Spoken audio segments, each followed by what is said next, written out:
ایک غریب آدمی کو قرض کی ضرورت پڑ گئی، 1000 دینار چاہیے۔ میں کہہ چکا ہوں کہ درہم چاندی کا ہوتا تھا، دینار سونے کا، اب 1000 دینار لینا ہے۔ تو جس بندے سے اس نے کہا، اگرچہ وہ نیک بندہ تھا، اس نے کہا یار 1000 دینار دے دو۔ تو کہنے لگا کوئی گواہ ہے تیرے پاس؟ وہ کہنے لگا غریبوں کا گواہ کون ہوتا ہے؟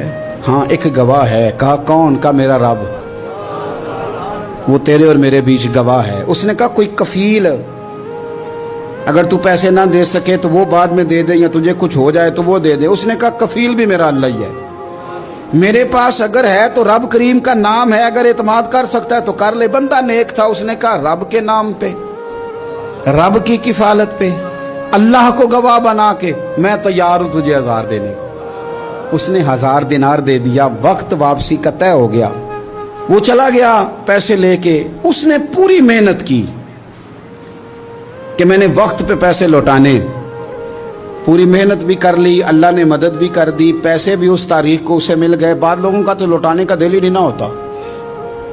فرمایا حدیث پاک میں کہ تو لوٹانے کا ارادہ کر، رب تیری مدد بھی فرمائے گا۔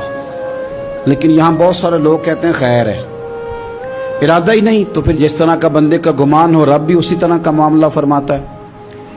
اس نے پیسے جمع بھی کر لیے اور واپس دینے کو تیار بھی ہو گیا، لیکن رستہ بحری جہاز کا تھا، کشتی کا تھا، دریا کے رستے واپس آنا تھا۔ اب وہ جب آ گیا دریا کے کنارے تو بڑی کوشش کی، پر وہاں اسے کوئی کشتی نہیں ملی۔ وقت پہ پیسے لوٹانے ہیں، سفر کرنا ہے، اب سواری میسر نہیں ہے۔ سوچ سوچ کے پریشان تھا کہ میں نے تو اللہ کے نام پہ لیے۔ اچانک دل میں ایک تجویز آئی، اس نے ایک لکڑی لی، لکڑی کو اندر سے کھولا، 1000 دینار اس میں بھرا، بخاری پڑھ رہا ہوں، اور ساتھ ایک خط بھی لکھا کہ یار میں پیسے پہنچانا چاہتا تھا پر مجھے کوئی چیز نہیں ملی دریا کے اس پار آنے، اللہ کے نام پر تیری طرف روانہ کر رہا ہوں۔ اور یہ کہہ کہ وہ لکڑی دریا میں رکھ دی، وہ لکڑی ڈوب گئی ہے، واپس آ گیا۔ وہ جس نے پیسے لینے تھے وہ عین مقررہ وقت پر دریا کنارے آیا۔ صبح سے سرے شام تک اس نے انتظار کیا، دل ڈھلنے لگا تو دل میں خیال آ گیا کہ یار نہیں، اس نے دینے ہی نہیں، جھوٹا وعدہ کر گیا، پہنچا ہی نہیں وقت پہ۔ اب جب واپس لوٹنے لگا تو اچانک دریا میں ایک لکڑی تیرتی ہوئی دکھائی دی۔ کہنے لگا لے جاتا ہوں، شام کو روٹیاں پکانے کے کام آئے گی، ایندھن بنا کے جلا لوں گا، ہنڈیا پک جائے گی۔ لکڑی اٹھا کے جلانے کے لیے گھر لایا، گمان تھا کہ وہ نہیں آیا وعدہ کر کے، اللہ کو کفیل اور وکیل بنا کے اور گواہ بنا کے پھر بھی نہیں آیا۔ لکڑی لے کے گھر گیا، بخاری ہے، اور جب اس کو چیرا نہ کہ میں اس کی آگ جلاؤں گا، کھولا تو اندر سے 1000 دینار بھی نکل آیا، خط بھی نکل آیا۔ اب ذرا سمجھنا، اس کے دل میں بات کس نے ڈالی کہ تو لکڑی میں پیسے ڈال دے؟ اللہ نے۔ اس بندے کو مقررہ وقت پہ کنارے بھیجا کس نے؟ لکڑی صرف اسی کے ہاتھ آئی تو یہ بندوبست کیا کس نے؟ اللہ نے۔ گھر جا کے چیری تو پیسے بحفاظت اس تک پہنچائے کس نے؟